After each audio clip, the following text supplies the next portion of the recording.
All right, last week we did systems by graphing, and a system, remember a system is a set of two equations, and it could be more, but we're going to say for now we're just going to do a set of two equations in two variables, And because there are two variables, that means our answers have two variables. So solutions, remember, are going to be written as ordered pairs. Oh, I did not spell that right. O-R-D. Ordered pairs. So we wrote our solution as x comma y. Now, last week we did graphing, so we had a few different scenarios. With graphing, we were either looking for where are two lines going to cross, and we would name that. Or remember, we had one option where they never crossed. That was our no solution. Or we had one option where the two lines were right on top of each other, and we called that infinite solutions because they shared all the points. The last two methods that we're going to talk about, and they're ones that you've seen before in 8th grade, are substitution and elimination. These are both algebra methods, which means we're not going to graph, we're going to use algebra to solve them. So we're going to be like actually working out a problem. All right, so let's look at some examples. Okay, and actually lied. Before we work out some examples, there's 3 big notes you need to know. With substitution, we're going to use substitution when one equation is already solved for a variable. That means one of my equations is either going to say y equals, or I'm going to have an equation that says x equals. It doesn't have to be both of them, but it has to be at least one. Then we're going to, so that's how we know to use it. The first thing we're going to do then is substitute or plug in one equation to another. And we're going to solve for one variable at a time. You need to have these 3 notes written down on your paper. So if you're watching this and not taking notes, then you're not doing what you need to do while you're watching the video. All right, so pause and get those down. And then let's look at the bottom here. We've kind of got a question. It says, which of these would be good problems for substitution? So I want you to think for yourself. Take a second to just, you can number your paper 1 through 6, or just think about which ones you think would be good for substitution. And now I'm just going to talk one at a time. Our first one right here would be a good problem for substitution. So I'll use red. Let's see, this one would be a good problem because I've got a y equals equation. Number 2 would also be a good problem, so I can put a check mark, because I've got an x equals equation. Number 3 is not a good problem. Neither of these equations are in x equals or y equals form. Both of those are standard form, which is not helpful for substitution. I run into the same problem on number 4. Number 5 is kind of a question mark. So they're not both in standard form, but one of them isn't solved. But number 5 would actually be easy to fix. So number 5, I'm just going to make a note to myself that maybe this could be fixed. So maybe we could fix it. We could get x by itself really easily by dividing everything by 3. So if you did that, number 5 is a maybe.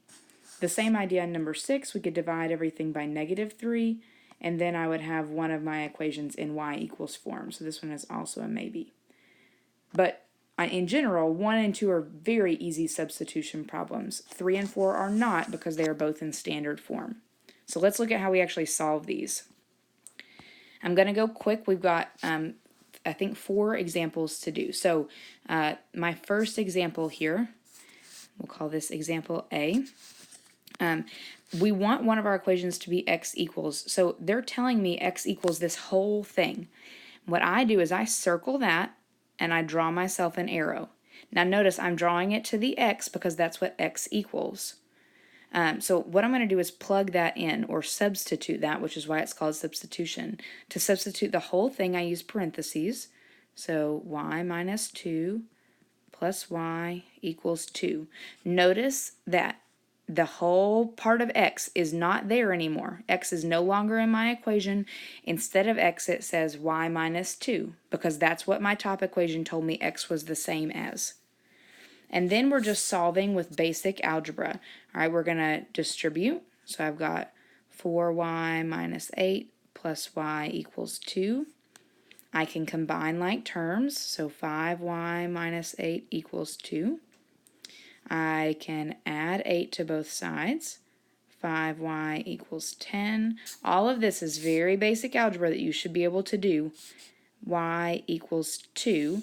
And remember though, my answer needs to be in an ordered pair. It needs to be x comma y. So I have the y value. The y value is 2. To get the x value, we have to plug in. So I'm going to make that note. To get the second value, we have to plug in. That should say plug. All right, so what I mean by that is where I circled this easy equation that I circled at the top, I'm going to use it. The equation said x equals y minus 2, and I know y is 2, so x equals 2 minus 2. Notice that I am plugging in 2 for my y value because that's what I just got, and 2 minus 2 is 0, so x is 0, which is going to finish out my ordered pair. So my solution here is 0, 2. Tomorrow we're going to talk about how to check that. It's very easy to check, but I'm going to show you how to do that with your calculator. Make sure you understand that example. All right, our second example here, we'll call this example B. Very similar, except this time it tells me what, my equation tells me what y equals. So we're going to plug this into the y spot. So my equation is going to read 3x plus x plus 5 equals 25. Now, think about what number is in front of this y. It's a 1, so you can put a 1 in front of your parentheses. I'm doing that to help you from making mistakes later on. So same place, we're going to start by distributing. The 3x just comes down. 1 times x is 1x. 1 times 5 is 5. Equals 25. Combine like terms. 4x plus 5 equals 25. Subtract 5. You may need to do this to pause and work this on your own and just see if we get the same answer. So I'm going to get x is 5. So I've got the first part of my ordered pair. Now I'm going to plug in to get my second part. Remember, I plug in to my equation that I circled.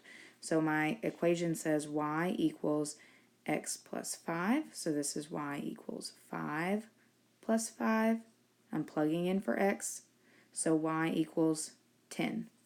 That's the second value, and there's my final answer written as an ordered pair. Okay, on this last one, we may do that fourth one over there, but on this third one, we'll call it example C. You may kind of look at this and be confused because you know we normally circle the one that says y equals. Well, here you have 2. So it doesn't matter which one you start with.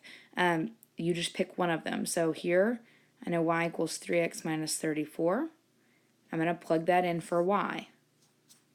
All right, it's going to look a little different, but this is 3x minus 34 equals, I'm completely replacing y, so now I'm just reading across, equals 2x minus 5. Make sure you know where all of that came from. All right, now I'm just going to start solving. Minus 2x minus 2x. So 1x minus 34 equals negative 5. Add 34, add 34. And I should get 1x equals 29. So in my ordered pair, I know my x value. To find my y value, I plug in where I circled. So y equals 3 times 29 minus 34.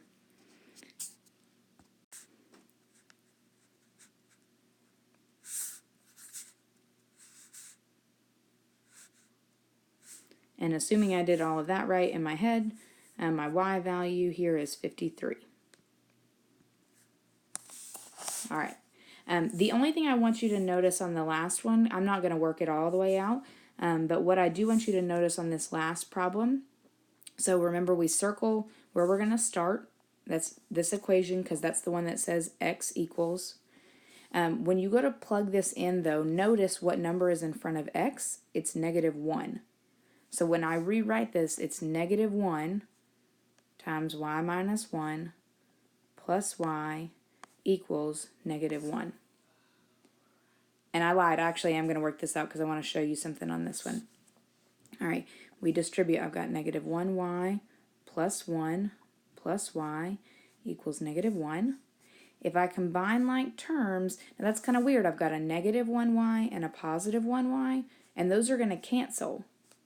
So now my equation reads 1 equals negative 1. Well, that's not even true. I don't have any x's or y's anymore, and this right here is not true.